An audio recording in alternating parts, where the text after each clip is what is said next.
اعوذ باللہ من الشیطان الرجیم بسم اللہ الرحمن الرحیم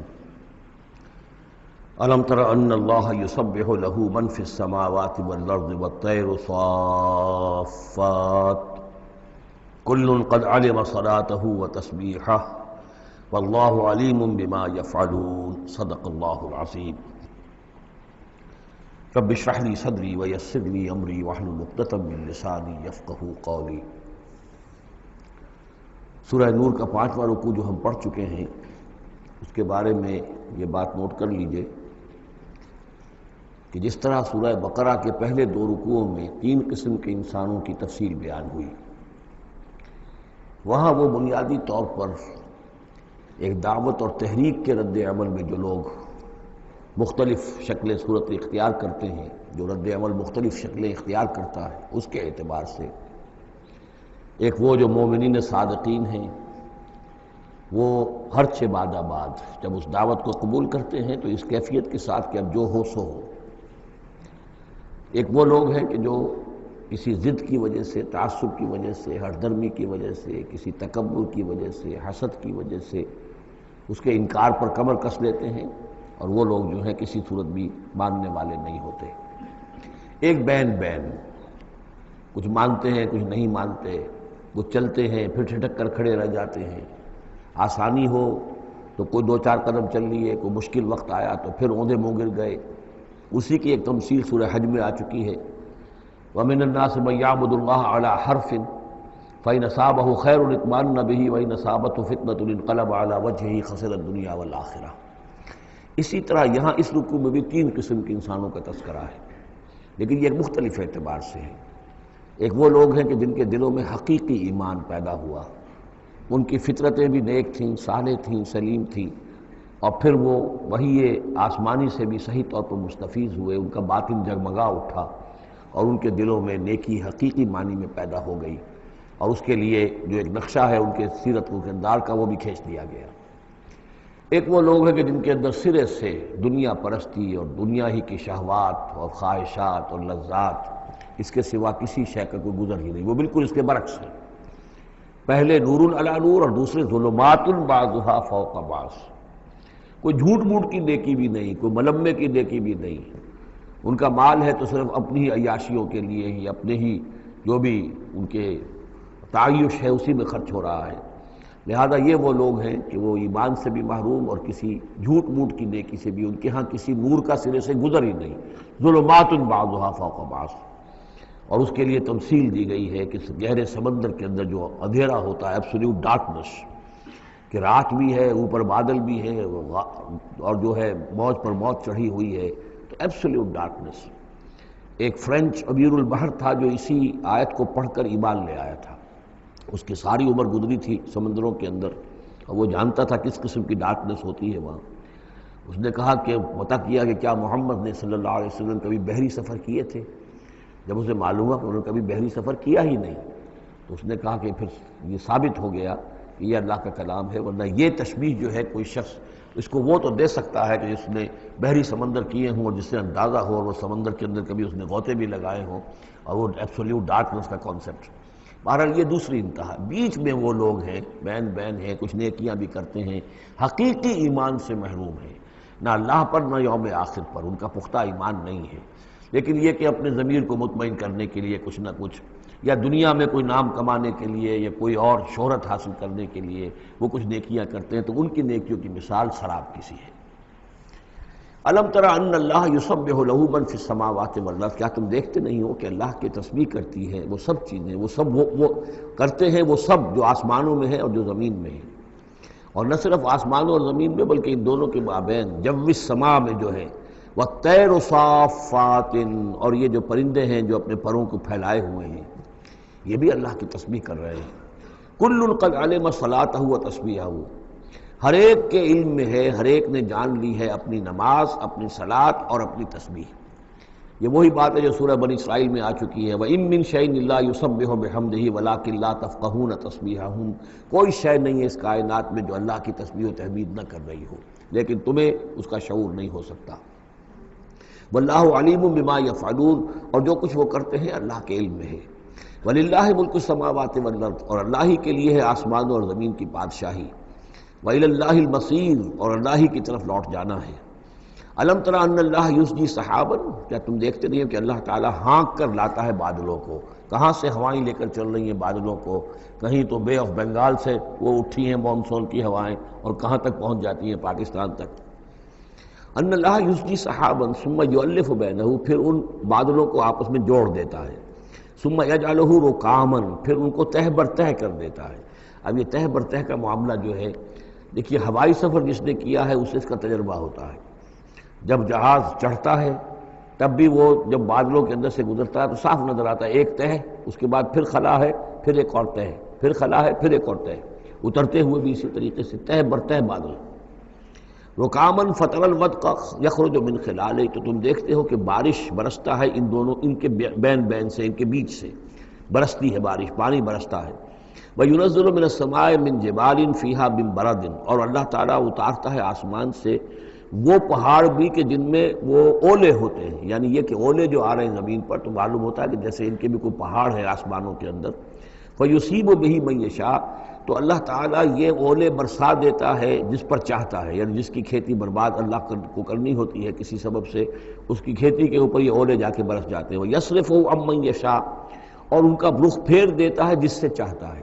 ایسا بھی ہوتا ہے بعض اوقات کہ بالکل ایک کھیت جو ہے وہ بالکل تباہ و برباد ہو گیا ہے، اور برابر کا کھیت بالکل ٹھیک ہے، اس کے اوپر کوئی اولا نہیں گرا۔ یکاد سنا برقہ یذہب بالابصار، اور اس کی جو بجلی کی کوند ہے وہ اس قریب ہے کہ وہ لوگوں کی نگاہوں کو اچک کر لے جائے۔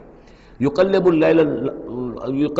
اللیل والنہار، اللہ تعالیٰ عدلتا بدلتا رہتا ہے دن اور رات کو۔ ان فی ذلک لعبرۃ لاولی الابصار، یقیناً اس میں دھیان کرنے کا اور سبق سیکھنے کا اور عبرت حاصل کرنے کا مواد ہے ہوش مندوں کے لیے، آنکھ والوں کے لیے، دیکھنے والوں کے لیے۔ واللہ خلق کل دابۃ من ماء، اور اللہ نے بنائی ہے ہر جاندار چیز اس زمین کے اوپر پانی سے۔ فمنہم من یمشی علی بطنہ، اب ان جانداروں میں سے جو زمین میں اللہ نے بنائے ہیں وہ بھی ہے کہ جو اپنے پیٹ کے بل پر چلتے ہیں، یہ ریپٹائلز جن کو ہم کہتے ہیں، ریپٹائلز ہیں جو اپنے پیٹ کے بل پر چل رہے ہیں۔ منہم من یمشی علی رجلین، اور ان میں وہ بھی ہیں کہ جو دو ٹانگوں پر چلتے ہیں۔ اب ہم بھی انہی میں سے ہیں، اور باقی شمپنزی اور گوریلاز بھی ہیں، اور بھی ایسے ہوں گے کہ جو دو ٹانگوں پر چلتے ہوں۔ وَمِنْهُمْ مَنْ يَمْشِي عَلَى أَرْبَعٍ، سب سے زیادہ کثیر تعداد جو ہے وہ زمینی حیوانات کے اندر ان کی ہے کہ جو چار پر چلتے ہیں۔ یخلق اللہ ما یشاء، اللہ تعالیٰ پیدا کرتا جو چاہتا ہے۔ ان اللہ علی کل شیء قدیر، یقیناً اللہ تعالیٰ ہر چیز پر قادر ہے۔ اب کافی عرصے کے بعد منافقین کا تذکرہ قرآن مجید میں ہو رہا ہے، چونکہ یہ ہم نے سورہ یونس سے لے کر اور سورہ مومنون تک جو 14 صورتیں پڑھی ہیں ان میں تو سارا معاملہ تھا مشرکین عرب سے، کفار سے، مشرکین سے، ساری بحث ان سے تھی۔ کہیں کہیں گفتگو کا رخ جو ہے وہ اہل کتاب کی طرف ہوئے سخن، بغیر انہیں باضابطہ خطاب کیے ہوئے،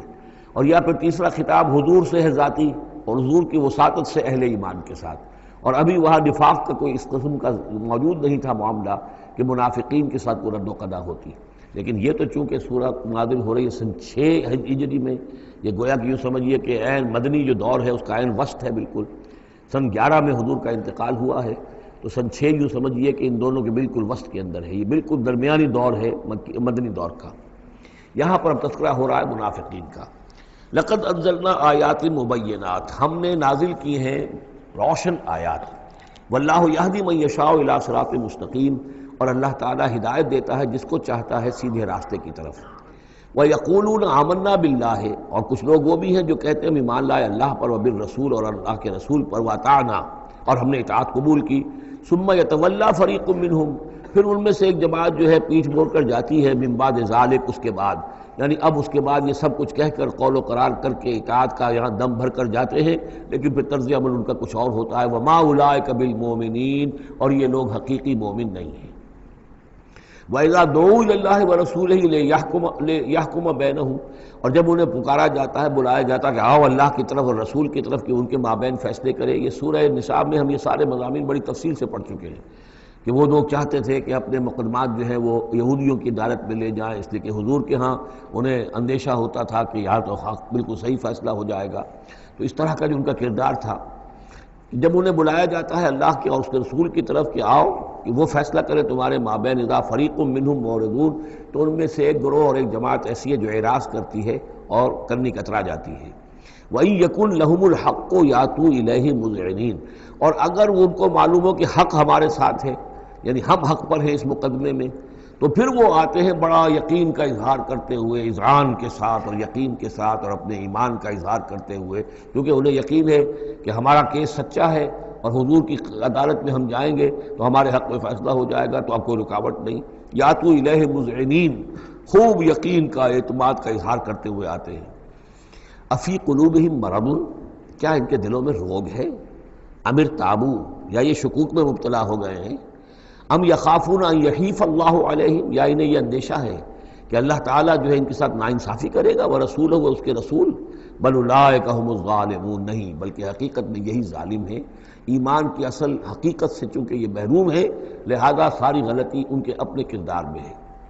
انما کان قول المؤمنین اذا دعوا الی اللہ ورسولہ لیحکم بینہم، جو حقیقی مومن ہوتے ہیں ان کو تو جب بلایا جاتا ہے اللہ کی طرف اور اس کے رسول کی طرف کہ وہ فیصلہ کرے ان کے مابین، تو ان کا قول تو یہی ہوتا ہے ان یقولوا سمعنا واطعنا، کہ وہ کہتے ہیں کہ ہم نے سنا اور ہم نے مانا، ہم حاضر ہیں، جو بھی فیصلہ محمد رسول اللہ کا ہوگا ہم اسے بصر و چشم تسلیم کریں گے۔ انما کان قول المؤمنین اذا دعوا الی اللہ ورسولہ لیحکم بینہم ان یقولوا سمعنا واطعنا واولئک هم المفلحون، اور یقیناً وہی لوگ ہیں جو پھر فلاح پانے والے ہیں۔ ومن یطع اللہ ورسولہ، اور جو اللہ کی اور اس کے رسول کی اطاعت کرتا ہے، ویخشى اللہ ویتقہ، اور اللہ کا خوف بھی رکھتا ہے اور اس کا تقوی اختیار کرتا ہے، فاولئک هم الفائزون، تو یقیناً وہی لوگ ہیں کہ جو کامیاب ہونے والے ہیں۔ وَأَقْسَمُوا بِاللَّهِ جَهْدَ أَيْمَانِهِمْ، اور وہ قسمیں کھا کھا کر کہتے ہیں، اللہ تعالیٰ کی قسمیں کھاتے ہیں اپنی امکانی حد تک، لئن امرتہم، اے نبی اگر آپ حکم دیں گے، لَيَخْرُجُنَّ، تو وہ لازماً نکل جائیں گے۔ آپ حکم دے دیے میں ہم حاضر ہیں، ویسے میری یہ مجبوری ہے، یہ میری تکلیف ہے، یہ مسئلہ ہے، ویسے آپ حکم دیں گے اگر تو میں بالکل حاضر ہوں۔ یہ آپ کو اب بھی معلوم ہوگا کہ ہماری جماعتی زندگیوں کے اندر یہ مسئلہ ہوتا ہے کہ کوئی امیر ہے، اس نے ایک بات کہی ہے، کھل کر اس نے کہہ دیا ہے کہ میں یہ چاہتا ہوں کہ معاملہ اس طرح کیا جائے۔ اب کچھ لوگ کرنے کتراتے ہیں، اچھا جی اگر آپ حکم دیں گے تو میں کروں گا۔ لیکن یہ کیا بات ہے؟ جب وہ امیر ہے آپ کا، وہ بات کہہ رہا ہے، تو اس کی بات کو آپ حکم کیوں نہیں سمجھ رہے؟ اسی طریقے سے حضور صلی اللہ علیہ وسلم نے جب فرما دیا ہے کہ نکلنا ہے، اب دشمن کے مقابلے کے لیے نکلو، اب وہ آپ چاہتے ہیں پی کال کر کے حضور ایک ایک کی خوشامد کریں کہ آئیے آپ ضرور نکلیے، خدا کے لیے ضرور چلیے، یہ حضور کرنے والے نہیں ہیں۔ وَأَقْسَمُوا بِاللَّهِ جَهْدَ أَيْمَانِهِمْ، اور یہ اللہ کی قسمیں کھا کھا کر کہتے ہیں اپنی امکانی حد تک، لئن امرتہم، اے نبی آپ کا حکم ہوگا تو میں حاضر ہوں، لَيَخْرُجُنَّ، ہم ضرور نکلیں گے۔ قُلْ لَا تُقْسِمُوا، اے نبی ان سے کہیے تم قسمیں مت کھاؤ، طاعۃ معروفہ، معروف طریقے پر اطاعت اختیار کرو۔ تم نے اعلان کیا ہے کہ تم مجھ پر ایمان لائے ہو، تم نے اعلان کیا ہے کہ تم مجھے اللہ کا رسول سمجھتے ہو، اب جو میں کہہ رہا ہوں اسے قبول کرو، اختیار کرو۔ یہ کیا ہے کہ میں کسی کو ایک ایک کو علیحدہ علیحدہ حکم دوں؟ ان اللہ خبیر بما تعملون، یقیناً جو کچھ تم کر رہے ہو اللہ اسے باخبر ہے۔ قل اطیعوا اللہ واطیعوا الرسول، اے نبی کہہ دیجئے۔ اب دیکھیے نوٹ کر لیجئے، سورہ نساء میں نے تفصیل سے آپ کو بیان کیا تھا کہ منافقین پر تین ہی چیزیں بھاری تھیں۔ نمبر ایک، حضور کی شخصی اطاعت کرنا۔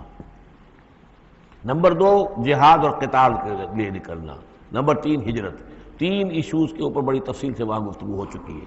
یہاں اطاعت رسول کو جو ہے، جو پہلا مضمون تھا سورہ نساء میں، اسی کو زیادہ موقت کیا جا رہا ہے۔ قل اطیعوا اللہ واطیعوا الرسول، کہیے ان سے اطاعت کرو، اللہ کی اطاعت کرو، اس کے رسول کی صلی اللہ علیہ وسلم۔ فإن تولوا، پھر اگر یہ پیٹھ موڑ لے، اگر تم منہ پھیرو گے، اگر منہ موڑ لو گے، فإنما علیہ ما حمل، تو سن لو ہمارے نبی پر ذمہ داری ہے اس کام کی جو ہم نے ان پر ڈالا ہے۔ وعلیکم ما حملتم، اور تم سے باز پرس ہوگی اس کی جو تمہارے اوپر ڈالا گیا ہے۔ یعنی نبی نے جو ذمہ داری تھی اللہ کا دین تم تک پہنچایا، اللہ کے احکام پہنچا دیے، ان کا کام جو ہے اس پر ختم ہو گیا۔ اب اطاعت کرنا، اس کی تعمیل کرنا، اس کے حکم پر چلنا، اللہ کے دین کے لیے تن من دھن لگانا، اور یہ سارا کام تمہیں کرنا ہے۔ تو جو ان کی ذمہ داری ہے وہ ادا کریں گے، اور اللہ کے ہاں ان سے ان کے بارے میں سوال کر لیا جائے گا، اور جو تمہاری ذمہ داری ہے ظاہر بات ہے کہ اس کے جواب بھی تمہیں کرنی ہے۔ اس میں یہ بھی ہوتا ہے بسا اوقات کہ کسی شخص کو یہ گمان ہو جائے، ظاہر بات ہے میں نے آپ کو سنایا تھا کہ ایک شخص نے کہہ دیا تھا حضور سے، اے دل یا محمد، اے محمد عدل سے کام لیجیے صلی اللہ علیہ وسلم. بڑی گستاخی کے ساتھ اس نے کہا، گویا کہ الزام لگایا کہ آپ یہ جو صدقات کی جو تقسیم کر رہے ہیں یا مال غنیمت تقسیم کر رہے ہیں اس میں آپ عدل سے کام نہیں لے رہے. تو حضور نے بھی غصے میں جواب دیا تھا کہ انما عدل فلم یا عدل، اگر میں عدل نہیں کروں گا تو کون کرے گا. اسی طریقے سے ہو سکتا ہے کسی جماعتی زندگی کے اندر کوئی امیر ہے اور اس سے کوئی شخص یہ محسوس کرے، اس کا ساتھی، کہ مجھ پر زیادتی کی ہے انہوں نے، امیر نے زیادتی کی ہے. کوئی بات نہیں، امیر نے زیادتی کی ہے تو امیر اس کی جواب دہی اللہ کے ہاں کر لے گا، اللہ تعالیٰ کے ہاں جواب دہی ہو جائے گی. اور اگر ہو سکتا ہے اس کے کچھ جو بھی نیکیاں ہے وہ تمہارے حساب میں اللہ تعالیٰ درج کر دے، لینا دینا وہاں ہو جائے گا، ڈیبٹ کریڈٹ ہو جائے گا. لیکن اس کا مطلب یہ ہو کہ ناراض ہو کر بیٹھ رہا ہو کہ اب اپنی ذمہ داری ادا نہیں ہو رہی، تو پھر تو جواب دہی تمہاری ہو جائے گی اللہ کے ہاں، ایکسپلینیشن کال تمہاری ہو جائے گی کہ ناراض ہو کر بیٹھ رہے ہیں کیونکہ انہوں نے میرے ساتھ یہ کیا ہے لہذا میں بس اب کام کچھ نہیں کروں گا. یہ تو گویا کہ ایک منفی طرز عمل ہے. تمہیں جواب دہی کرنی ہے اپنے فرائض کی، اپنی ذمہ داریوں کی. تو یہ جماعتی زندگی سے متعلق بعض بہت اہم ہیں جو مباحث اس سورہ مبارکہ میں آئے ہیں، اور ان میں سے بعض ہمارا جو منتخب نصاب نمبر 2 ہے جو اس سورہ مبارکہ کی آخری آیات ہیں وہ اس کے ایک درس کی حیثیت سے اس میں شامل ہیں. تو جماعتی زندگی جو ہے، جب ایک جماعت بنانی پڑے گی،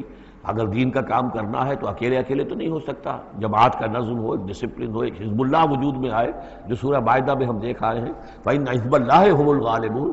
غلبہ جو ہے تو وہ حزب اللہ کو اللہ تعالیٰ دیتا ہے. ید اللہ علی الجماعہ، جماعت کے اوپر اللہ کا ہاتھ ہے، جماعت کی وہ اللہ کی نصرت اور تائید حاصل ہوتی ہے. اس جماعتی زندگی کے بعد ایسے نفسیاتی معاملات ہوتے ہیں اور اس کے اندر بعض ایسے حساس مسائل ہوتے ہیں کہ جن کے بارے میں بڑی عمدہ رہنمائی دی گئی ہے مختلف مقامات پر. ان پر ہم نے پھر مرتب کیا ہے منتخب نصاب، مطالعہ قرآن حکیم کا منتخب نصاب نمبر 2. قُلْ اطیعوا اللہ وَاطیعوا الرَّسُولَ فَإِن تَوَلَّوْا فَإِنَّمَا عَلَیْهِ مَا حُمِّلَ. ان پر جو ذمہ ہے وہ ان کی اپنی ذمہ داری کا، اور جو تمہارے اوپر جو بوجھ ہے، جو تمہاری مسئولیت ہے وہ تمہاری ذمہ داری کی. وَإِن تُطِیعُوهُ تَهْتَدُوا. اور جان لو یہ اللہ کے رسول ہیں، اگر تم ان کی اطاعت پر کاربند رہو گے تبھی تم ہدایت یافتہ ہوگے. وَمَا عَلَى الرَّسُولِ إِلَّا الْبَلَاغُ الْمُبِينُ. اور ہمارے رسول پر سوائے صاف صاف پہنچا دینے کے اور کوئی ذمہ داری نہیں ہے.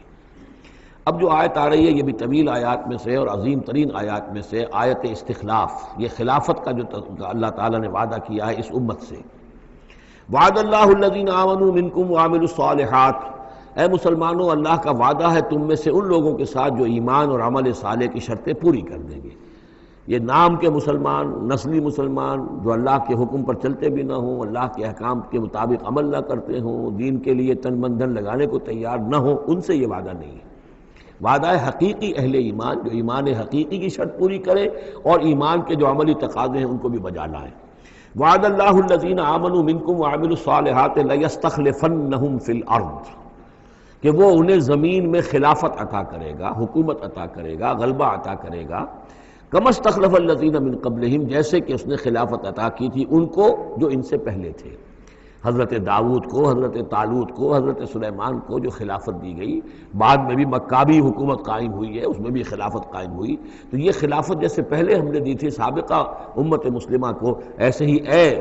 امت محمد صلی اللہ علیہ وسلم تمہیں بھی خلافت دی جائے گی، بشرطے کہ ایمان اور عمل صالح کی یہ 2 شرطیں تم پوری کرو. اب یہ خلافت جو ہے اس کو 3 انداز میں یہاں بیان کیا گیا ہے. لَيَسْتَخْلِفَنَّهُمْ فِي الْأَرْضِ، انہیں لازماً خلافت دے گا زمین میں، حکومت دے گا. کما استخلف الذین من قبلہم، جیسے کہ خلافت دی تھی اور حکومت دی تھی ان کو کہ جو ان سے پہلے تھے. ولا یمکنن لہم دینہم الذی ارتضی لہم، اور ان کے اس دین کو زمین میں غلبہ عطا کرے گا، قوت عطا کرے گا، تمکن عطا کرے گا جو اللہ نے ان کے لیے پسند کر لیا ہے. ظاہر بات ہے مسلمانوں کی خلافت ہے تو اس کے معنی کیا ہے؟ اللہ کے دین کا غلبہ ہے. وہ تو بات تو ایک ہی ہے، اللہ کا دین غالب، اس کے کیا معنی ہے؟ مسلمانوں کی خلافت. تو چیز ایک ہی ہے، لیکن یہاں 3 الفاظ لا کر اس کی اہمیت کو نمایاں کیا جا رہا ہے 3 اعتبارات سے. ولا یمکنن لہم دینہم الذی ارتضی لہم. اب یہاں دیکھیے وہی لام مفتوح شروع میں فعل مضارع سے، اور اس کے بعد یہ نون مشدد، یہ سارے وعدے نہایت تاکیدی وعدے ہیں. لَيَسْتَخْلِفَنَّهُمْ فِي الْأَرْضِ كَمَا اسْتَخْلَفَ الَّذِينَ مِن قَبْلِهِمْ وَلَيُمَكِّنَنَّ لَهُمْ دِينَهُمُ الَّذِي ارْتَضَىٰ لَهُمْ. واللہ نے دین کون سا ہے جو پسند کر لیا ہے؟ الْيَوْمَ أَكْمَلْتُ لَكُمْ دِينَكُمْ وَأَتْمَمْتُ عَلَيْكُمْ نِعْمَتِي وَرَضِيتُ لَكُمُ الْإِسْلَامَ دِينًا. یہ آیت ہم پڑھ چکے ہیں سورہ مائدہ میں. اور تیسری بات وَلَيُبَدِّلَنَّهُم مِّن بَعْدِ خَوْفِهِمْ أَمْنًا، اللہ تعالیٰ ان کے خوف کی کیفیت جو ہے اس کو بدل دے گا امن کی کیفیت سے۔ ظاہر بات ہے جب تک کہ مسلمان کمزور تھے ان کے لیے خوف تھا، ابھی ادھر سے حملے کا اندیشہ ہے، ابھی ادھر سے حملے کا اندیشہ ہے، اب فلاں قبیلے کی طرف سے خبر آئی ہے کہ وہ فوجی تیاری کر رہا ہے، فوج کشی کرے گا۔ وہ خوف کی ایک کیفیت تھی جو ہر وقت طاری رہی ہے۔ ایمرجنسی کی کیفیت جو ہے مدینہ منورہ میں یوں سمجھیے کہ پورے 5 برس ایمرجنسی رہی ہے، ہر وقت ہر آن اندیشہ ہوتا تھا، خبریں آ رہی ہیں اب ادھر سے کوئی قبیلہ حملہ کرنے والا ہے، اب یہ مکے میں کوئی ان کی ملاقاتیں ہوئی ہیں، کوئی سازش ہوئی ہے، ابھی کوئی خط چلا گیا ابو عامر راہب کا کوئی مشن ہے، یہ ساری خبریں آتی تھیں۔ لیکن یہ کہ اب اس کے بعد وہ وقت آ جائے گا کہ ان کا جو خوف کی کیفیت ہے بدل جائے گی امن سے۔ یعبدوننی لا یشرکون بی شیئا، میں یہاں اس کو سمجھتا ہوں مستقبل سے متعلق، جب ایسا ہو جائے گا تو پھر وہ میری بندگی کریں گے کہ اس میں کسی شے کی شرک جو ہے گوارا نہیں کریں گے۔ جب تک اللہ کی حکومت نہیں ہے تو ظاہر بات ہے کچھ نہ کچھ شرک تو ہو ہی رہا ہے۔ اب ہم یہاں رہ رہے ہیں، پاکستان میں رہ رہے ہیں، اللہ کا دین تو قائم نہیں ہے، قانون کس کا ہے؟ اللہ کا تو نہیں ہے۔ تو گویا کہ ہم قومی اعتبار سے، اجتماعی اعتبار سے کفر اور شرک میں زندگی بسر کر رہے ہیں۔ ہاں ہمارا اپنا کوئی عقیدہ فرض کیجئے ہے بھی ٹھیک، بالکل مشرکانہ اوہام سے ہم نے اپنے آپ کو پاک کر لیا ہے، اور توحید فی العقیدہ ہماری بالکل صحیح ہے، لیکن سوال یہ کہ ہم اس ملک کے شہری ہیں، اس ملک کا دستور ہے، اس ملک کے اندر جو ہے اللہ کی حکومت اور اللہ کے قانون کی بالادستی نہیں ہے، تو اس کے کیا معنی؟ ہم بھی اس کے شہری ہونے کی حیثیت سے اس میں ملوث ہیں۔ تو یہ ہے کہ یہ توحید کامل اس وقت ہوگی جب یکون الدین کلہ للہ، جب دین کل کا کل اللہ کے لیے ہو جائے گا۔ عملاً توحید کی تکمیل اس وقت ہوگی۔ یعبدوننی، میری بندگی کریں گے، لا یشرکون بی شیئا، اور میرے ساتھ کسی شے کو شریک نہیں کریں گے۔ ومن کفر بعد ذلک فاولئک هم الفاسقون، اور جو اس کے بعد بھی کفر کریں تو پھر وہ تو فاسق ہیں، ناہنجار ہیں، سرکش ہیں۔ اس کے بھی دو معنی ہو سکتے ہیں، جب دین کا غلبہ ہو گیا پھر بھی جو کفر کرے وہ تو معلوم ہوا کہ اس کے اندر خیر سرے سے ہے ہی نہیں۔ ایک یہ ہے کہ باطل کا غلبہ ہے، باطل کے غلبے میں کسی بندہ مومن کے لیے ایمان لانا مشکل ہے، ایمان پر قائم رہنا مشکل ہے، اسلام پر عمل کرنا مشکل ہے۔ لیکن جب دین غالب ہو گیا ہو تو اب تو ظاہر بات ہے کہ اب تو ساری رکاوٹیں دور ہو گئیں، اب تو ایک شخص کی کسی کی اپنی فطرت ہی میں کجی آ چکی ہے، کوئی پرورٹڈ نیچر کا شخص ہے تبھی وہ رہے گا کہ جو اسلام سے دور رہے۔ ومن کفر بعد ذلک فاولئک هم الفاسقون، اور میرے نزدیک اس کا ایک مفہوم یہ بھی ہے کہ ہمارے ان 3 پختہ وعدوں کے بعد بھی جو شخص کمر ہمت نہ کس لے اور اس کام کے لیے کھڑا نہ ہو جائے، گویا کہ وہ ہماری بات کا کفر کر رہا ہے، انکار کر رہا ہے، اسے ہمارے ان وعدوں پر یقین نہیں ہے۔ ومن کفر بعد ذلک فاولئک هم الفاسقون، تو وہ تو گویا کہ فاسق ہے اور سرکش ہے اور ناہنجار ہے۔ اس آیت کو ذہن میں رکھیے، اور اس حدیث کو آج میں چاہتا ہوں کہ اس کا متن بھی آپ کو سنا دوں کہ اس کی خبر دی ہے محمد رسول اللہ صلی اللہ علیہ وسلم نے۔ تاریخی اعتبار سے تو یہ نوٹ کر لیجئے، یہ سن 6 ہی کے اندر، ابتدائی میں سن 6 کے یہ آیت نازل ہوئی، سن 6 ہی میں صلح حدیبیہ ہو گئی، انا فتحنا لک فتحا مبینا، گویا کہ اس آیت کا جو مصداق ہے وہ ظاہر ہونا شروع ہو گیا۔ سن 7 میں غزوہ خیبر ہوا، اللہ نے بہت بڑا مال غنیمت مسلمانوں کو دیا۔ سن 8 میں مکہ فتح ہو گیا۔ سن 9 میں موپنگ اپ آپریشن ہو گیا، اعلان کر دیا گیا حج کے اندر کہ آئندہ سے یہاں کوئی مشرک نہیں آئے گا، اور اب تمہارے لیے اتنی مہلت ہے، کوئی معاہدہ قائم نہیں رہے گا، جو معاہدے ہیں میعادی ان کی میعاد ختم ہوتے ہی معاہدہ ختم، اور جن کی میعاد کوئی نہیں تھی ان کے لیے ہم 4 مہینے کی میعاد مقرر کر رہے ہیں کہ اس کے بعد کوئی معاہدہ کسی مشرک سے نہیں ہے، جب یہ مدت ختم ہو جائے گی قتل عام شروع ہو جائے گا۔ یہ تو اللہ تعالیٰ کی طرف سے جزیرہ نما عرب کے اندر دین کی تکمیل ہو گئی، خلافت قائم ہو گئی، اللہ کی حکومت قائم ہو گئی۔ جیسے حضرت داؤد خلیفہ تھے، یہاں حضرت محمد خلیفہ ہیں صلی اللہ علیہ وسلم، اس لیے کہ حاکم اب کون ہے؟ حضرت محمد صلی اللہ علیہ وسلم۔ اپنی زندگی میں تو حاکمیت جو بھی ہے آپ کے پاس ہے۔ اس کے بعد خلافت راشدہ میں پھر یہ خلافت کہاں سے کہاں پہنچی وہ آپ کو معلوم ہے، لیکن پھر ریورسل شروع ہو گیا۔ لیکن وہ حدیث میں آپ کو سنا رہا ہوں، حضرت نعمان بن بشیر سے مروی ہے رضی اللہ تعالیٰ عنہ، اور مسند احمد بن حنبل میں یہ روایت ہے کہ حضور نے یہ فرمایا صلی اللہ علیہ وسلم، تکون النبوۃ فیکم ما شاء اللہ ان تکون، مسلمانوں تمہارے مابین نبوت موجود رہے گی جب تک اللہ چاہے گا کہ رہے، یعنی میں موجود رہوں گا بنفس نفیس تمہارے مابین جب تک اللہ چاہے گا۔ ثم یرفع اللہ اذا شاء یرفعها، پھر اللہ تعالیٰ اس کو اٹھا لے گا جب چاہے گا، نبوت کو اٹھا لے گا، یعنی میرا انتقال ہو جائے گا، تو ایک دور جو ہے وہ ختم ہو جائے گا۔ فرمایا ثم تکون خلافۃ علی منہاج النبوۃ، پھر خلافت ہوگی نبوت کے نقش قدم پر، نبوت ہی کے طریقے پر، ٹھیک وہی نظام جو محمد عربی صلی اللہ علیہ وسلم نے قائم کیا تھا، بعین ہی ایک بال کے فرق کے بغیر وہ نظام جو کا تو قائم رہے گا، خلافت علی منہاج النبوہ۔ فتکون ما شاء اللہ وان تکون، یہ بھی رہے گا جب تک اللہ چاہے گا یہ دور۔ ثم یرفع اللہ اذا شاء یرفع، پھر اس دور کو بھی اللہ اٹھا لے گا جب اللہ چاہے گا۔ ثم تکون ملکن عاضا، پھر ملوکیت کا دور آئے گا، اور وہ کاٹ کھانے والی ملوکیت ہوگی، کاٹ کھانے والی ملوکیت، ظالم ملوکیت، اور یہ بھی رہے گا جب تک اللہ چاہے گا، پھر اللہ اس کو بھی اٹھا لے گا۔ پھر چوتھا دور آئے گا ثم تکون ملکن جبریا، پھر غلامی کی ملوکیت ہوگی، یعنی یہ دور جو ہمارا گزرا ہے کولونیل دور، پہلے یہ کہ ملوک تھے، بادشاہ تھے،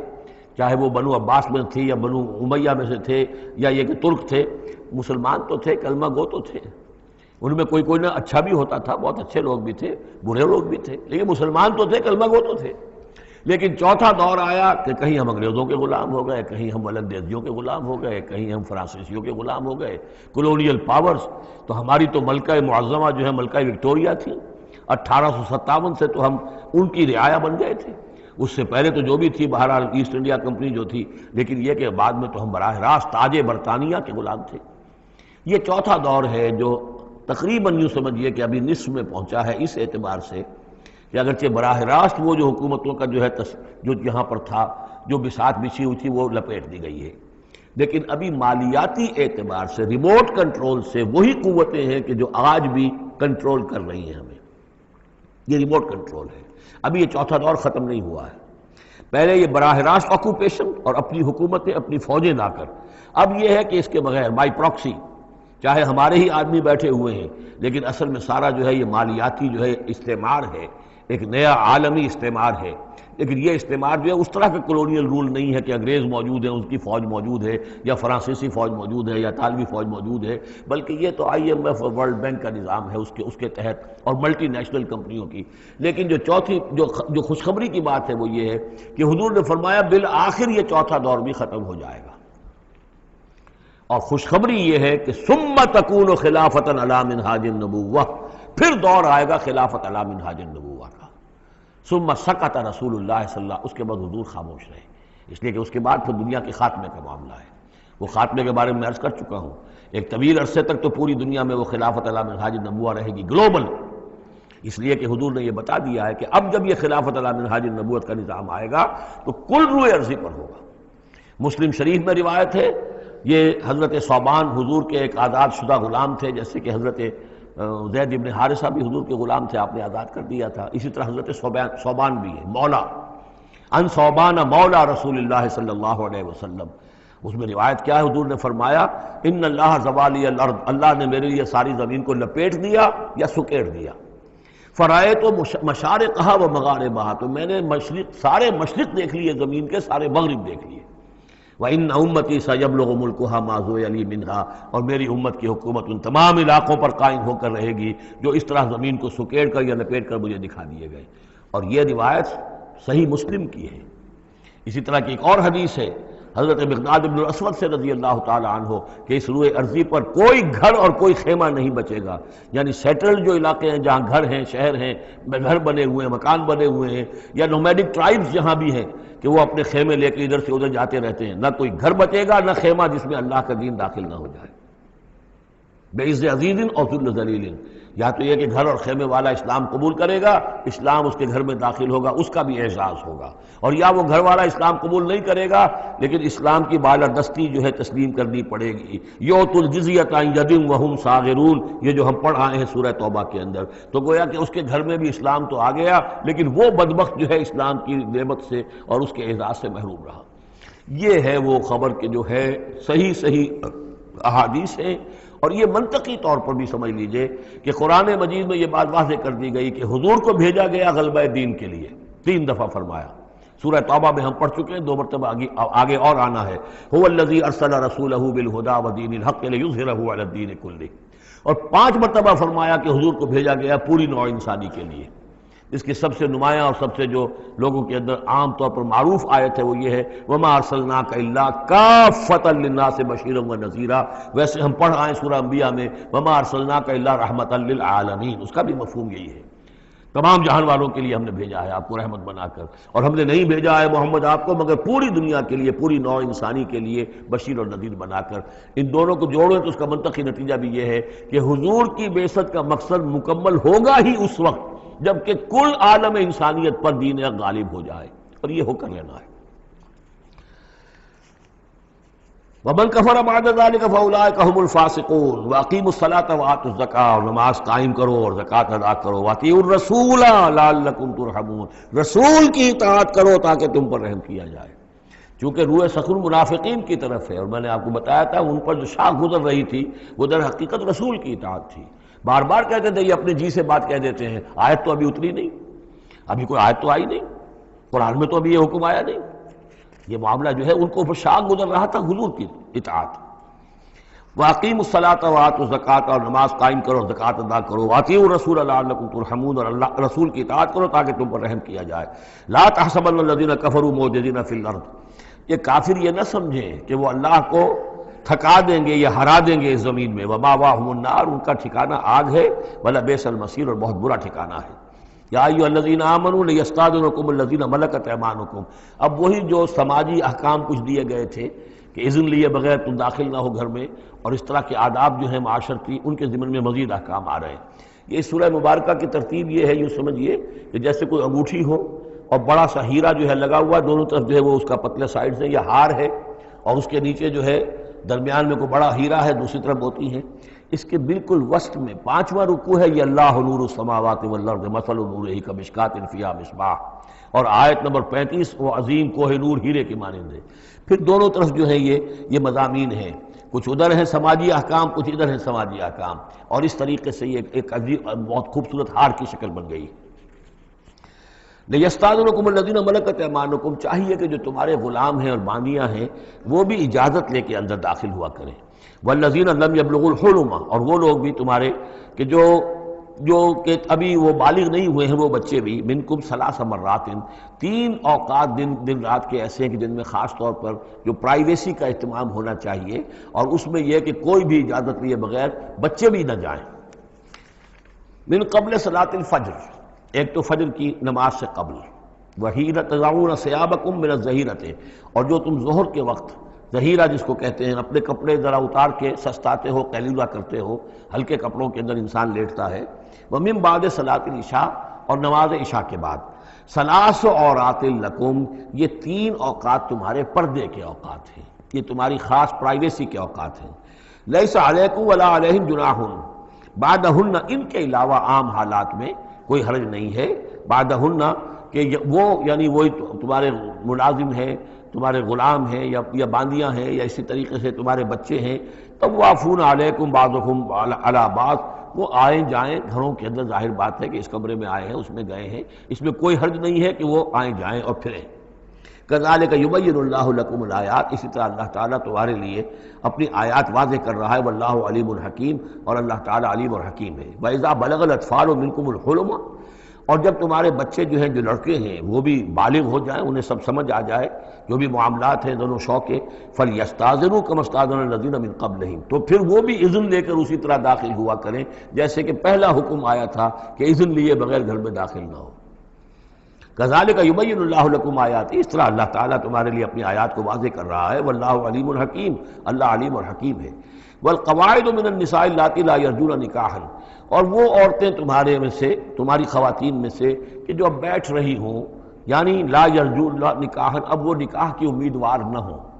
ایک خاص عمر سے گزر چکی ہیں، اب کوئی نکاح وغیرہ کرنے کا سوال نہیں ہے، بیوہ ہیں یا کچھ اور جو بھی معاملہ ہے، لیکن یہ کہ بہرحال اب معمر ہو چکی ہیں. فلیس علیہن جناح ان یضعن ثیابہن، تو ان کے اوپر کوئی حرج نہیں ہے کہ وہ جو اپنے اضافی کپڑے ہیں وہ اتار دیا کریں، یعنی بڑی چادر لے کر ہی نکلنا ان کے لیے وہ لازم نہیں ہوگا. یا اگر اپنے گھروں کے اندر بیٹھ کر وہ جو اوڑھنیاں ہیں ان کو بکل مارنے کی جو ان کی پابندی دوسری خواتین پر ہے، اس میں ان کے لیے ڈر بھی ہو سکتی ہے، اس لیے کہ اب وہ اس عمر سے گزر چکی ہیں. والقواعد من النساء اللاتی لا یرجون نکاحا فلیس علیہن جناح ان یضعن ثیابہن غیر متبرجات بزینہ، لیکن ان کی نیت یہ نہ ہو کہ وہ اپنی زینت کو وہ ظاہر کریں اور لوگوں کی نگاہوں میں لائیں، نیت کا معاملہ جو ہے وہ دوسرا ہے۔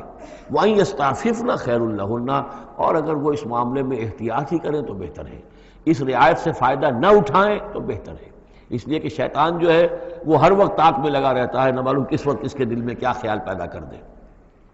واللہ سمیع علیم، اور اللہ سب کچھ سننے والا اور جاننے والا ہے۔ لیس علی الاعمی حرج، اب چونکہ یہ جو احکام دیے جا رہے تھے تو اس معاشرے کے اندر ایسا بھی تھا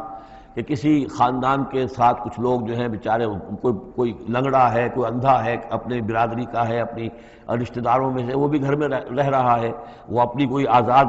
جو معاش اور آزاد جو ہے کوئی معاشرتی حیثیت کا اہل نہیں ہے، تو اب ان کے لیے کیا ہوگا؟ کیا یہ ساری پابندیاں جو ہیں اسی طریقے سے ان کے اوپر بھی پوری طریقے سے عائد کی جائیں گی؟ تو ان کے ضمن میں کہا جا رہا ہے کہ وہ اگر تمہارے گھروں میں رہیں تو کوئی حرج نہیں ہے۔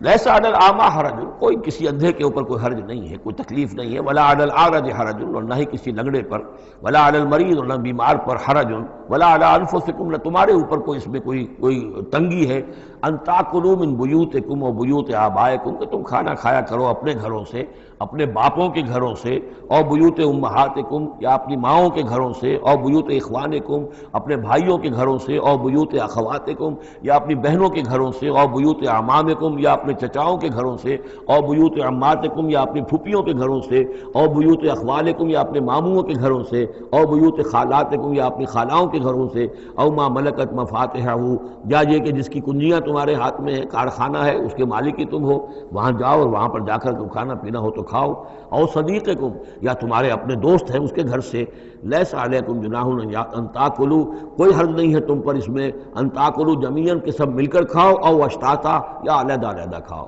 اس کو خامخواہ بعض لوگوں نے عورتوں اور مردوں کے اوپر وہ جو ہے اس کا انطباق کر دیا ہے کہ چاہیں تو عورت اور مرد مل کر کھائیں اور چاہیں تو وہ علیحدہ علیحدہ کھائیں۔ یہاں مراد یہ ہے کہ بسا اوقات ایسے مواقع پر انتظار میں بڑی دقت ہوتی ہے، جیسے آج کل آپ کو معلوم ہے کہ ولیمہ ہے اور ٹائم دے رکھا ہے 9 بجے کا اور 12 بج رہے رات کے، لڑکی والے تو آئے نہیں ہیں اس لیے ولیمہ ہو نہیں سکتا، بیٹھے ہوئے لوگ سوکھ رہے ہیں، کیا ضرورت ہے؟ جو آئے ہیں وہ کھائیں اور جائیں۔ لہذا یہ نہیں ہے کہ سب کے سب جمع ہو کر ہی اور ایک ہی جمعیت ہو تبھی وہ کھائیں، بلکہ یہ کہ اپنی ضرورت کے تحت جیسے بھی ہو، اگر سب مل جل کر بیٹھ کر کھائیں تب بھی کوئی حرج نہیں، اور اگر علیحدہ علیحدہ گروپس کے اندر یہ کھا لیا جائے تب بھی کوئی حرج نہیں۔ یہ مجلسی احکام جو دیے جا رہے ہیں، اس سے مراد یہ نہیں ہے کہ سطر اور حجاب کے احکام بھی یہاں پہ ٹوٹ جائیں گے، اور یہاں پر جو ہے گھریلو جو ہے اگر پارٹیز کوئی تھرو کی گئی ہیں تو اس میں کوئی پردے وردے کی حاجت نہیں ہے، اس میں مرد اور عورتیں جو ہیں وہ مخلوط طور پر شریک ہو جائیں، معاذ اللہ، یہ مراد نہیں۔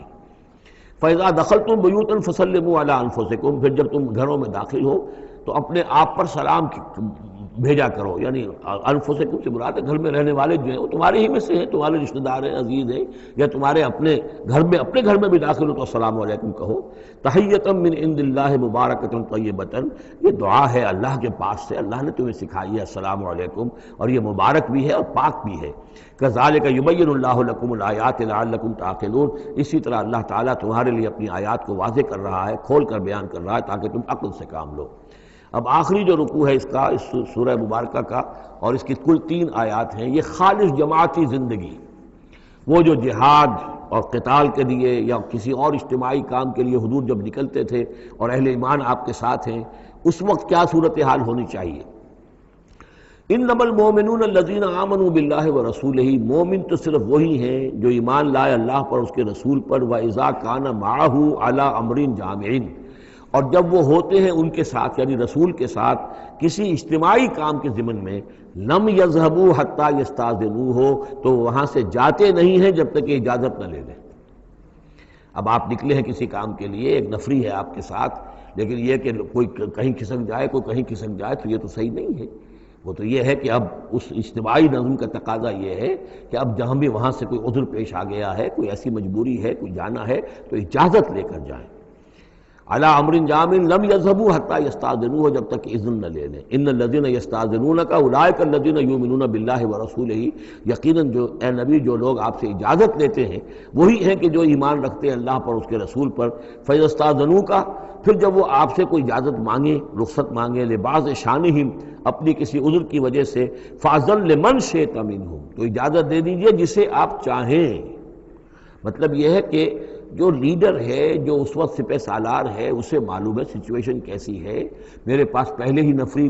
میرے پاس کوئی اضافی نفری ہے جس میں سے میں کسی کو ریلیو کر سکتا ہوں، یا پہلے ہی میرے پاس کم نفری ہے، اس میں کسی اور کی کمی جو ہے وہ اور زیادہ خطرناک ہو جائے گی نتائج کے اعتبار سے۔ لہذا یہ نہیں ہے کہ صاحب میں نے اجازت طلب کی تو مجھے اجازت ملنی چاہیے، یہ نہیں، اجازت کیا ہوئی پھر؟ یہ تو وہی ہے جو تھانے داروں کسی معافی مانگتی ہے، اچھا میں نے تو کچھ نہیں کیا لیکن اگر آپ سمجھتے ہیں کہ میں نے کچھ کیا تو میں معافی مانگتا ہوں۔ یہ تو در حقیقت الٹی دھونس ہے کہ آپ بڑے کمینے آدمی ہیں، میں نے تو کچھ کیا نہیں تھا پھر بھی آپ سمجھ رہے ہیں کہ میں نے کچھ کیا ہے، تو میں اتنا اونچا ہوں کہ پھر میں معافی مانگتا ہوں۔ یہ در حقیقت وہ انداز نہیں ہے۔ اجازت تو طلب کرنی ہے تو یہ ہے کہ اجازت لے کر اجازت ملے، اور یہ اختیار جو ہے پھر اے نبی آپ کو ہے کہ آپ چاہے تو اجازت دیں۔ فاذن لمن شئت منہم واستغفر لہم اللہ، اور اس پر بھی ان کے لیے استغفار کیجئے اللہ سے، کیونکہ انہوں نے ظاہر بات ہے اپنے کسی ذاتی کام کو زیادہ اہمیت دی ہے اس اجتماعی کام سے۔ یہ اجتماعی کام نبی کا ذاتی نہیں ہے، یہ دین کا کام ہے، اللہ کے دین کا کام ہے۔ دین کو غالب کرنا فرض منصبی اللہ کی طرف سے ہے ان پر، لہذا اس کے لیے تم ان کے ساتھ نکلے ہو۔ لہذا یہاں پر جو ہے اب اگر تم نے اپنے ذاتی کام کو اس دین کے کام سے اہم تر سمجھا ہے تبھی تو یہاں سے رخصت لے کر جا رہے ہو۔ یہ خود ایک ہلکی بات ہے، گویا کہ تم نے دین کے کام کو کم تر سمجھا ہے اللہ کے کام اپنے کام سے، اور اس کو اہمیت زیادہ دی ہے۔ لہذا استغفار، اے نبی ان کے لیے استغفار کیجئے، واستغفر لہم اللہ، اور ان کے لیے استغفار کیجئے، ان اللہ غفور الرحیم، یقیناً اللہ تعالیٰ غفور الرحیم ہے۔ ایک بات البتہ نوٹ کر لیجئے کہ یہ مضمون جب سورہ توبہ میں آیا ہے تو اس سے اگلا قدم ہے، یہ چونکہ ہے سن 6، وہ ہے سن 9، 3 سال میں فرق کیا واقع ہوا؟ ابھی تو فرمایا گیا ہے کہ جو اجازت لے کر جاتا ہے نبی وہ وہی ہے کہ جو واقعی ایمان رکھتا ہے، لیکن وہاں فرمایا گیا جو ایمان رکھتے ہیں وہ اجازت لیتے ہی نہیں۔ وہ جو موقع تھا وہ تھا نفیر عام کا موقع، وہ موقع تھا نہایت ہی، سمجھیے ایمرجنسی کا موقع، اس موقع پر اجازت طلب کرنا ہی در حقیقت اس بات کی علامت تھی کہ یہ منافق ہے، لہذا وہاں روکا گیا۔ آپ نے کیوں اجازت دے دی؟ عفی اللہ عنک لما اذنت لہم، کیوں آپ نے اجازت دے دی؟ آپ کی اجازت آپ نہ دیتے تب بھی انہوں نے جانا نہیں تھا، تو ان کا جو نفاق کا پردہ چاک تو ہو جاتا نا، ان کی حقیقت تو کھل جاتی۔ تو یہ وقت کے حوالے سے ہے، اور اس کو درجہ بندی بھی کہہ سکتے ہیں۔ ایک وہ لوگ ہیں جو اس دین کے کام کے لیے اس درجے ہمتن اپنے آپ کو پیش کر چکے ہیں کہ دنیا کے کسی بھی کام کو اس سے اہم تر نہیں سمجھتے، وہ کیسے اجازت طلب کریں گے؟ اس سے نچلا درجہ ہے کہ وہ لوگ ہیں جو دین کے اس کام میں لگے ہوئے ہیں، لیکن کم سے کم نظم کی اتنی پابندی تو کرتے ہیں کہ اگر کہیں انہیں ضرورت پیش آ گئی جانا ہے تو اجازت لے کر جائیں۔ اس سے نیچے وہ لوگ ہیں جو اجازت کے بغیر ہی کھسک گئے تو معلوم ہوا ان کا تو سرے سے اس کام سے سرے سے کوئی تعلق ہے ہی نہیں۔ تو درجہ بندی ہے، سیڑھیاں ہیں، اوپر کی سیڑھی کے اعتبار سے درمیانی سیڑھی نیچے ہے، لیکن نیچے والی سیڑھی کے اعتبار سے درمیانی اونچی ہے، تو یہ ریلیٹیو معاملہ جو ہے رہے گا کہ ایک وہ لوگ ہیں جو سرے سے اس کا بھی خیال نہیں کرتے کہ اجازت لیں، اجتماع ہے، کوئی اس کی معذرت بھی نہیں کی ہے، نہ بعد میں کی ہے، نہ پہلے کہا ہے کہ میں نہیں آ سکتا، معلوم ہوا کہ انہیں کچھ طرح سے احساس ہی نہیں ہے کہ ہم کسی نظم کے پابند ہیں اور ہماری کوئی ذمہ داری ہے۔ اس سے بہتر کم سے کم وہ لوگ ہیں کہ جو اپنا عذر پیش کر دیتے ہیں، اجازت لے لیتے ہیں، لیکن اس سے بھی بہتر اونچا درجہ ہے کہ دنیا کے کسی بھی کام کو دین کے اس کام سے اہم تر مت سمجھو، اللہ تعالیٰ تمہارے کام سنوارے گا، اللہ تعالیٰ تمہاری ذمہ داری قبول کر لے گا، تم اللہ کے کام کے لیے نکلو۔ لا تجعلوا دعاء الرسول بینکم کدعاء بعضکم بعضا، تم یہ رسول کا بلانا اپنے مابین ایسے نہ سمجھ لو جیسے تمہارا آپس میں ایک دوسرے کو بلانا ہوتا ہے۔ بلانا یہ بھی ہے، آپ نے کسی کو دعوت دی، میرے گھر آئیے کھانا کھائیے، رسول نے دعوت دی، کیا یہ برابر ہو جائے گا معاملہ؟ لیکن ایک بلانا یہ ہے کہ رسول پکار رہا ہے تمہیں کہ آؤ اللہ کی راہ میں چلو میرے ساتھ، ایک یہ کہ کوئی عام آدمی آپ کو کہہ رہا ہے بھائی میرا ایک کام ہے، ذرا میرے اس کام کے لیے تھوڑی دیر کے لیے آ جائیے، کچھ مجھے چاہیے، مدد چاہیے، تو زمین و آسمان کا فرق ہو گیا۔ اور تیسرے معنی اس کی یہ بھی ہے کہ دعا سے مراد یہ کہ مخاطب ہونے کا انداز، تم جس طرح ایک دوسرے سے بات کر لیا کرتے ہو ایسے رسول کے ساتھ بات نہ کر لیا کرو، ان کے مقام کو، ان کے ادب کو۔ یہ سورہ حجرات میں جا کر تفصیل سے ہی بات آئے گی، لا ترفعوا اصواتکم فوق صوت النبی ولا تجہروا لہ بالقول کجہر بعضکم لبعض ان تحبط اعمالکم، تو یہ تینوں مفہوم اس کے ہیں۔ قد یعلم اللہ الذین یتسللون منکم لواذا، اللہ کو خوب معلوم ہے تم میں سے وہ لوگ جو اوٹ لے کر کھسک جاتے ہیں، یعنی کہیں نکلے تو ہیں درج ہو گیا کہ یہ بھی جانے والوں میں ہے، کہیں دیکھا کہ کوئی دیکھ نہیں رہا کھسک گئے، یا اجتماع ہے بیٹھے ہوئے ہیں وہیں پر اب بات آئی ہے کہ اب ایک مہم درپیش ہے، اب انہیں سمجھ میں آ گیا کہ اب نام مانگے جائیں گے، کون لوگ اس کے لیے اپنے آپ کو والنٹیئر کرتے ہیں، تو اس سے پہلے کہ وہ مرحلہ آئے وہ وہاں سے کھسک جائیں۔ یتسللون منکم، جو سٹک جاتے ہیں کھسک جاتے ہیں آنکھ بچا کر لواذا، فلیحذر الذین یخالفون عن امرہ، تو انہیں ڈرنا چاہیے کہ جو رسول کے معاملے میں رسول کے بات کی مخالفت کرتے ہیں، ان تصیبہم فتنۃ، کہ ان پر کوئی عذاب اللہ کی طرف سے آ جائے، کوئی پکڑ آ جائے، کوئی بہت بڑی آزمائش آ جائے، اور یصیبہم عذاب علیم، یا ان کے اوپر کوئی بہت بڑا دردناک عذاب آ جائے۔ الا ان للہ ما فی السماوات والارض، آگاہ ہو جاؤ، یقیناً اللہ ہی کے لیے ہے جو بھی کچھ ہے تمام آسمانوں میں اور جو بھی کچھ ہے زمین میں۔ قد یعلم ما انتم علیہ، اللہ خوب جانتا ہے کہ تم کس مقام پر کھڑے ہو، تمہاری حیثیت کیا ہے، حقیقت کیا ہے، ایمان کتنا ہے، کتنے پانی میں ہو، تمہارے اعمال کیسے ہیں، ما انتم علیہ، جس حال میں تم ہو اللہ خوب جانتا ہے۔ وَيَوْمَ يُرْجَعُونَ إِلَيْهِ، اور جس دن کہ وہ لوٹائے جائیں گے اللہ کی طرف، فَيُنَبِّئُهُم بِمَا عَمِلُوا، تو اللہ تعالیٰ ان کو جتلا دے گا جو کچھ کے عمل انہوں نے کیے ہوں گے۔ واللہ بکل شیء علیم، اور اللہ ہر چیز کا علم رکھنے والا ہے۔ یہاں تیسرا گروپ جو ہے مکی اور مدنی صورتوں کا وہ ختم ہو گیا۔ مکی صورتیں 14، مدنی صرف 1، سورہ نور۔ اب یہ چوتھا گروپ شروع ہو رہا ہے، اور اس میں 8 صورتیں جو ہیں وہ مکی آئیں گی، جن میں سے 4 الف لام میم سے شروع ہوں گی، سورہ عنکبوت اور سورہ روم، سورہ لقمان، سورہ سجدہ، اور 4 جو ہیں یہ مختلف، ایک تو بغیر کسی حروف مقطعات کے ہے، یہ سورۃ الفرقان یہ پہلی ہے، اور پھر 3 جو ہیں ان کے اندر مختلف جو ہیں آئیں گے حروف مقطعات۔ یہاں سے وہ گروپ اب شروع ہو رہے ہیں کہ جن کا مرکزی مضمون توحید ہے، اس لیے کہ اگرچہ ویسے یہ چوتھا گروپ شروع ہو رہا ہے، لیکن چونکہ مکی صورتوں کا تو یہ تیسرا ہی گروپ ہے۔ مکی پہلی صورت، پہلے گروپ کے اندر صرف سورہ فاتحہ ہے، وہ ویسے بھی مکی مدنی کی تقسیم سے بلند تر ہے، تو گویا کہ 2 جو پہلے گروپ آئے، جن میں سے پہلے میں صرف 2 مکی صورتیں تھیں، الانعام، الاعراف، دوسرے میں یہ 14 سورہ یونس سے لے کر مومنون تک، بلکہ ہاں مکی صورتیں۔ اب یہ تیسرا گروپ ہے سورۃ الفرقان سے لے کر اور سورہ سجدہ تک، یہ 8 صورتیں ہیں۔ اس کے بعد مدنی صورت آئے گی سورہ احزاب، اور سورہ احزاب مانوی اعتبار سے جوڑا ہے سورہ نور کا۔ بسم اللہ الرحمن الرحیم، تبارک الذی نزل الفرقان علی عبدہ لیکون للعالمین نذیرا، بڑی بابرکت ہے وہ ہستی جس نے کہ الفرقان نازل فرمایا اپنے بندے پر۔ یہ تیسری صورت ہے کہ جس کے مطلع میں پہلی آیت میں حضور کا جو تذکرہ ہے وہ عبد کی نسبت سے ہے۔ سورہ بنی اسرائیل، سبحان الذی اسریٰ بعبدہ لیلا من المسجد الحرام الی المسجد الاقصی۔ سورہ کہف، الحمدللہ الذی انزل علی عبدہ الکتاب، اور یہاں پر اب یہ تیسری صورت ہے، تبارک الذی نزل الفرقان علی عبدہ لیکون للعالمین نذیرا، تاکہ ہو جائیں تمام جہان والوں کے لیے خبردار۔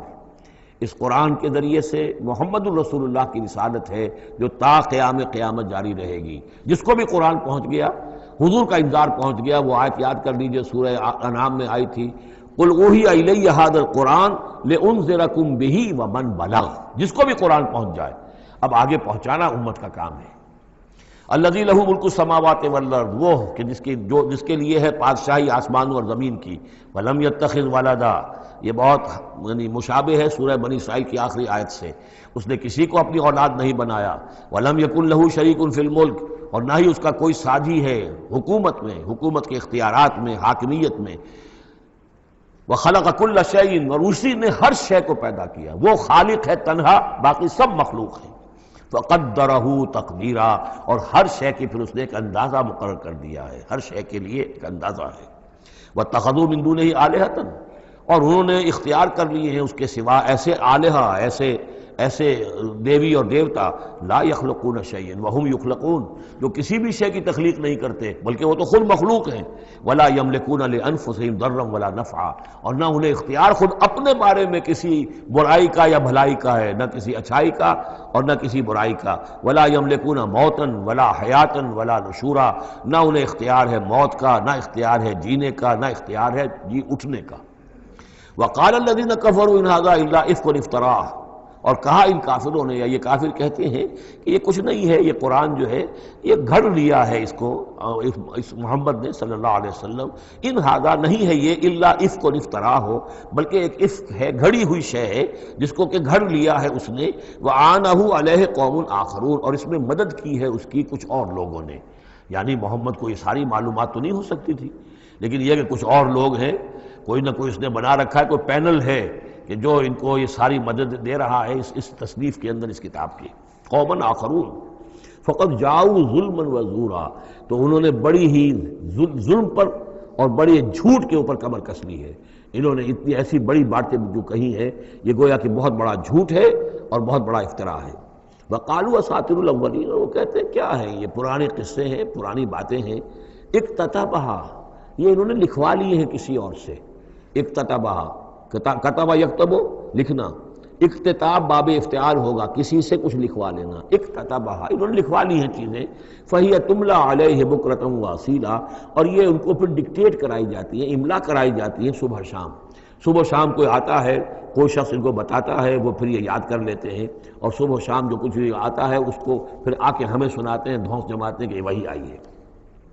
قل انزلہ الذی یعلم السر فی السماوات والارض، کہہ دیجئے اسے نازل کیا ہے اس ہستی نے جو جانتا ہے ہر چھپی ہوئی شے کو آسمانوں کی اور زمین کی، انہ کان غفورا رحیما، یقیناً وہ بخشنے والا اور رحیم ہے۔ وقالوا ما لہذا الرسول، اور وہ کہتے ہیں یہ کیسا رسول ہے، کیا ہوا اس رسول کو، کہتا ہے کہ میں رسول ہوں، یاکل الطعام، لیکن کھانا کھاتا ہے، ویمشی فی الاسواق، اور بازاروں میں چلتا پھرتا ہے۔ کہیں کوئی چیز آپ خریدتے بھی ہوں گے اپنے گھر کے معاملات کے اندر، یا اس سے پہلے تو آپ کاروبار بھی کیا کرتے تھے، یہ بازاروں میں ہماری طرح چلتا پھرتا ہے، کھانا اس کو کھانے کی حاجت ہوتی ہے، یہ کیسے رسول ہو گیا؟ لولا انزل الیہ ملک، کیوں نہیں کوئی بھیجا گیا ان کی طرف کوئی فرشتہ ہوتا، اڑتا ہوا پروں کے ساتھ وہ نیچے آتا ان کے پاس اور وہ کہتا یہ اللہ کے رسول ہیں، فیکون معہ ظہیرا نذیرا، اور وہ ان کے ساتھ ہوتا، آگے آگے چلتا ان کے، ہٹو بچو جیسے چلتے ہیں یہ اللہ کے رسول آ رہے ہیں، اور وہ خبردار کرتا ہے لوگوں کو ان کے ساتھ مل کر۔ اور یلقی الیہ کنز، یہ وہی باتیں جو سورہ بنی اسرائیل میں آ چکی ہیں، یا ان کو دے دیا گیا ہوتا، ان پر ڈال دیا گیا ہوتا، آسمان سے گر پڑتا ان پر ایک خزانہ، او تکون لک جنت یاکل منہا، یا پھر ان کے لیے ایک باغ بنا دیا جاتا ہے یہاں اس مکے کی سرزمین میں، وادی غیر ذی زرع میں، جس سے یہ بفراغت کھاتے اطمینان سے، ان میں سے میوے ان کو ملتے۔ وقال الظالمون ان تتبعون الا رجلا مسحورا، اور کہا ان ظالموں نے کہ تم لوگ نہیں پیروی کر رہے ہو، نہیں ان کی باتوں پر دھیان دے رہے ہو، کہ جو ہیں صرف ایک سحر زدہ شخص ہے، ان پر تو کوئی جادو ہو گیا ہے، یا کوئی آسیب ان پر آ گیا ہے، تاکہ ان کو یہ نظر آتا ہے کہ کوئی آیا ہے فرشتہ، حقیقت میں کوئی نہیں ہوتا، یہ سحر زدہ شخص ہے۔ انظر کیف ضربوا لک الامثال، اے نبی دیکھیے یہ کیسی مثالیں آپ کے لیے بیان کر رہے ہیں، فضلوا، تو وہ بھٹک گئے ہیں، گمراہ ہو گئے ہیں، فلا یستطیعون سبیلا، اور اب ان کے لیے ممکن نہیں ہے کہ سیدھے راستے پر آئیں، اس لیے کہ اب یہ اس پر اڑ جائیں گے، ضد کریں گے۔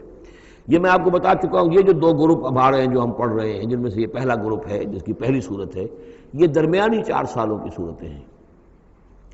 12 برس ہیں مکی دور کے۔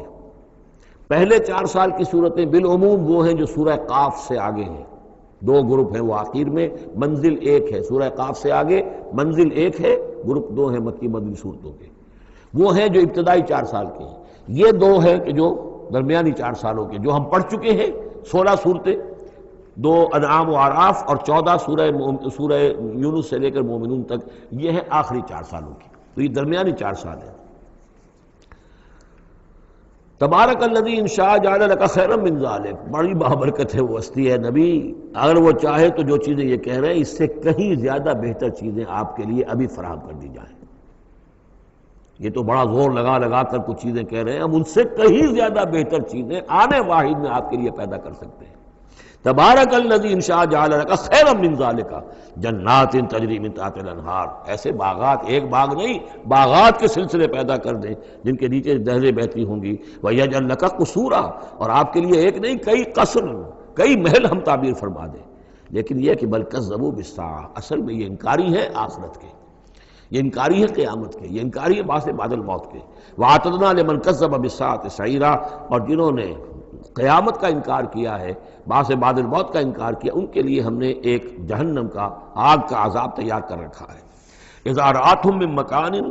بعید، جب وہ جہنم دیکھے گی ان کو کہ یہ میرے شکار آ رہے ہیں، اب یہ آ رہے ہیں کہ جن کو میرے اندر جھونکا جائے گا، دور سے وہ دیکھے گی کہ آ رہے ہیں، سمعوا لہا تغیظا وزفیرا، تو وہ سنیں گے اس کی آواز کہ جیسے بھوکا شیر داڑ رہا ہو، جھجلائے گی اور چلائے گی کہ جلد از جلد انہیں میرے اندر جھونک دیا جائے۔ وَإِذَا أُلْقُوا مِنْهَا مَكَانًا ضَيِّقًا، اور جب وہ پھینک دیے جائیں گے اس میں ایک بڑے تنگ مکان میں، تنگ جگہ میں، مقرنین، اور وہ زنجیروں میں جکڑے ہوئے ہوں گے، دعوا هُنَالِكَ ثُبُورًا، اس وقت پھر وہ موت کی دعا کریں گے، ہائے موت آ جائے کسی طرح، ہم نسیہ منسیہ کر دیے جائیں، ہمارا یہ زندگی کا سلسلہ جو ہے شعور ختم ہو جائے۔ لَا تَدْعُوا الْيَوْمَ ثُبُورًا وَاحِدًا، تب کہا جائے گا اب آج ایک موت نہ مانگو، وَادْعُوا ثُبُورًا كَثِيرًا، بہت سی موتیں مانگو۔ اب موت آئے گی نہیں، مانگتے رہو موت، لیکن یہ ہے کہ اب تمہاری یہ زندگی جو ہے تاکہ تمہیں یہ جلن مسلسل رہے، یہ عذاب جو ہے اس کی تخفیف میں، اس کے اندر کوئی شدت میں تخفیف نہ ہو، لہذا موت آ کے تمہیں چھٹکارا نہیں دلائے گی۔ قُلْ أَذَلِكَ خَيْرٌ أَمْ جَنَّةُ الْخُلْدِ الَّتِي وُعِدَ الْمُتَّقُونَ، کہیے کہ کیا یہ انجام بہتر ہے یا وہ باغ، وہ جنت، رہنے کی جنت جو جس کا وعدہ کیا گیا ہے متقی بندوں سے، کانت لہم جزاء و مصیرا، اور وہ ان کے لیے ہوگی بدلہ اور ان کے لوٹ جانے کی جگہ، لہم فیہا ما یشاؤون خالدین، ان لوگوں کے لیے وہاں ہر وہ شے ہوگی جو وہ چاہیں گے اور اس میں رہیں گے ہمیشہ ہمیشہ، کان علی ربک وعدا مسئولا، اور یہ تو وعدہ ہے تیرے رب کا جس کے لیے وہ ذمہ دار ہے۔ اب یاد کیجئے وہ دعا جو سورہ آل عمران کے آخر میں آئی تھی، ربنا وآتنا ما وعدتنا علی رسلک ولا تخزنا یوم القیامہ، پروردگار جو تو نے وعدے اپنے رسولوں کے ذریعے سے ہم سے کیے تھے ان کو پورا فرما۔ اللہ تعالیٰ اپنے وعدوں سے پھرے گا نہیں، اللہ تعالیٰ ان وعدوں کو پورا کرے گا، اور وہ اس کو سمجھتا ہے کہ یہ میری ذمہ داری ہے کہ میں اپنے وعدے پورے کروں۔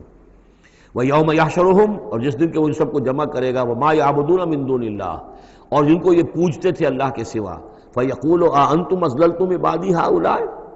وہ جمع کر لیں گے ان فرشتوں کو بھی جن کو نام کے اوپر بت بنا لیے گئے، یا اولیاء اللہ کی ارواح آ جائیں گی، یا انبیاء ہوں گے، حضرت عیسیٰ ہوں گے، یا اور بھی جس کو بھی جس کے ساتھ یہ گستاخی اور ظلم کیا گیا ہو، اللہ ان سب کو جمع کرے گا اور پوچھے گا أَأَنْتُمْ أَضْلَلْتُمْ عِبَادِي هَؤُلَاءِ، کیا آپ لوگوں نے میرے ان بندوں کو گمراہ کیا تھا؟ اب ہم ضلوا السبیل، یا وہ خود ہی گمراہ ہو گئے تھے، سیدھے راستے سے بھٹک گئے تھے۔ قالوا سبحانک ما کان ینبغی لنا ان نتخذ من دونک من اولیاء، وہ کہیں گے اللہ تو پاک ہے اس سے، اور یہ تو ہمارے لیے تو یہ سرے سے ممکن ہی نہیں، ہمارے لیے یہ کسی طرح روا ہی نہیں تھا کہ ہم تیرے سوا کسی کو اپنے ولی بنا لیں، ہم نے ان لوگوں کو ولی قرار نہیں بنایا، ولیکن متعتہم وآباءہم، یعنی یہ کہ جیسے ولایت باہمی ہے، اللہ اہل ایمان کا ولی اور مومن اللہ کے ولی، اللہ ولی الذین آمنوا یخرجہم من الظلمات الی النور، اور اللہ الا ان اولیاء اللہ لا خوف علیہم ولا ھم یحزنون، تو یہی رشتہ ہونا چاہیے تھا ان معبودوں کے ساتھ اگر وہ برحق ہوتے کہ وہ اس کے ولی ہوتے اور وہ ان کے ولی ہوتے، لیکن فرمایا کہ یہ ہو ہی نہیں سکتا کہ ہم ان سے کوئی رشتہ استوار کرتے۔ ما کان لنا ما کان ینبغی لنا ان نتخذ من دونک من اولیاء ولکن متعتہم وآباءہم، لیکن اے اللہ آپ نے اس کو ان کو سامان دیا، ساز و سامان انہیں اور ان کے آباء و اجداد کو، اور ان کو فراوانی دی، دولت دی، حیثیت دی، حتیٰ نسوا الذکر، یہاں تک کہ وہ ذکر کو بھول گئے، یاد دہانی کو بھول گئے، ہدایت کو بھول گئے جو ان کو دی گئی تھی۔ وَكَانُوا قَوْمًا بُورًا، اور یقیناً یہ بڑے تباہ ہونے والے لوگ تھے۔ فَقَدْ كَذَّبُوكُمْ، اب اللہ کہے گا ان لوگوں سے دیکھو بھائی تمہارے جو معبود جن کو تم سمجھتے تھے انہوں نے تو تمہیں جھٹلا دیا، بما تقولون، جو تم کہہ رہے ہو تمہاری بات انہوں نے رد کر دی۔ فَلَا تَسْتَطِيعُونَ صَرْفًا وَلَا نَصْرًا، تو اب نہ تم لوٹا سکتے ہو اس بات کو اور نہ ہی کوئی مدد ہو سکتی ہے۔ وَمَن يَظْلِم مِّنكُمْ نُذِقْهُ عَذَابًا كَبِيرًا، اور جو کوئی بھی تم میں سے گنہگار ہے اب تو اسے بہت بڑا عذاب مل کر رہے گا۔ وَمَا أَرْسَلْنَا قَبْلَكَ مِنَ الْمُرْسَلِينَ إِلَّا إِنَّهُمْ لَيَأْكُلُونَ الطَّعَامَ، اور اے نبی آپ پہ اعتراض کر رہے ہیں کہ یہ کیسے نبی ہے کھانا کھاتے ہیں، ہم نے نہیں بھیجا آپ سے پہلے مرسلین کو، رسولوں کو، الا انہم لیاکلون الطعام، مگر یہ کہ وہ کھانا کھاتے تھے، وہ یمشون فی الاسواق، وہ بھی بازاروں میں چلتے پھرتے تھے، وجعلنا بعضک لبعض فتنہ، ہم نے ایک کو بعض لوگوں کو بعض کے لیے فتنہ بنا دیا ہے، آزما رہے ہیں۔ اتصبرون، تو اے مسلمانوں اب تم ثابت قدم رہو، صبر کرو۔ وکان ربک بصیرا، اور یقیناً آپ کا پروردگار دیکھ رہا ہے۔ بارک اللہ لی ولکم فی القرآن العظیم ونفعنی وإیاکم بالآیات والذکر الحکیم۔